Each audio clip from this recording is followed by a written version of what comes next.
Hi friends, I am Martin. Friends, இந்த வார்த்தையை படிச்சுட்டு கண்டிப்பா இந்த வார்த்தையை வச்சு ஒரு சின்ன சென்டென்ஸ் ஆவது எழுதுங்க. நீங்க எழுதுற ஒரு சின்ன சென்டென்ஸ் உங்களுக்கும் பயனுள்ளதாக இருக்கும், இதை பார்க்குற எல்லாருக்கும் பயனுள்ளதாக இருக்கும். மேலும் இந்த வீடியோவை உங்க ஃப்ரெண்ட்ஸ் ஒருத்தருக்கு ஷேர் பண்ணுங்க. இங்கிலீஷ் படிக்க விருப்பமாக இருக்கிற ஒரு ஃப்ரெண்டுக்கு ஷேர் பண்ணுங்க. அவரையும் ஒரு சென்டென்ஸ் ஆவது எழுத சொல்லுங்க.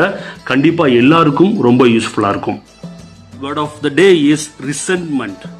The word resentment is a noun. It means a feeling of anger because you have been forced to accept something that you do not like அப்படின்னு சொல்லலாம். அதாவது நீங்கள் விரும்பாத ஒன்றை ஏற்றுக்கொள்ள நீங்கள் கட்டாயப்படுத்தும் பொழுது ஏற்படும் கோபம் அப்படின்னு சொல்லிட்டு அர்த்தம்.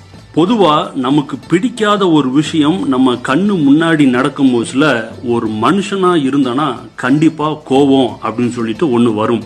ஆனா அந்த கோபமானது மிகவும் எளிதாக நம்மை விட்டு போகக்கூடியது. நம்மளால அந்த கோபத்திலிருந்து மிகவும் எளிதாக வந்துடவும் முடியும். ஆனா இந்த ரிசன்மெண்ட் அப்படிங்கிற இந்த வகையான கோபமானது உங்களுக்கு பிடிக்காத ஒன்றை செய்யும்படி உங்கள் மீது திணிக்கப்படும் பொழுது ஏற்படுகின்ற கோபம் அப்படின்னு சொல்லிட்டு சொல்லலாம்.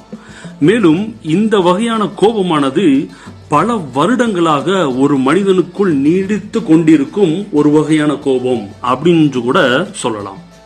அழகா புரிஞ்சுக்கிற மாதிரி சொல்லணும் அப்படின்னு சொன்னா இந்த ரிசன்மெண்ட் அப்படிங்கிற இந்த வகையான கோபமானது ஆழமாக வேரூண்டி இருக்கும் மரத்தை போன்றது. மிகவும் எளிதாக பிடுங்கி எரிந்துவிட முடியாது அப்படின்னு சொல்லலாம். ஒரு சாதாரண மிஸ் அண்டர்ஸ்டாண்டிங் கூட ஒரு மிகப்பெரிய பல நாள் ரிசன்மெண்ட் போன்ற கோபத்திற்கு ஒருவரை தள்ளிவிடலாம்.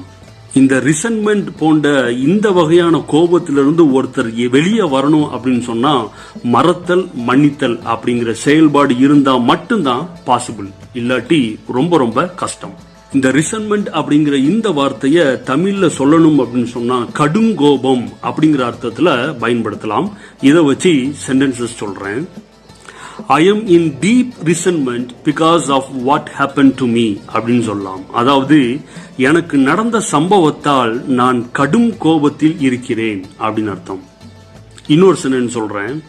He harbors a deep resentment against his childhood friends அப்படின்னு சொல்லலாம். அதாவது அவர் தனது சிறுவயது நண்பர்கள் மீது கடும் கோபம் கொண்டுள்ளார் அப்படின்னு அர்த்தம்.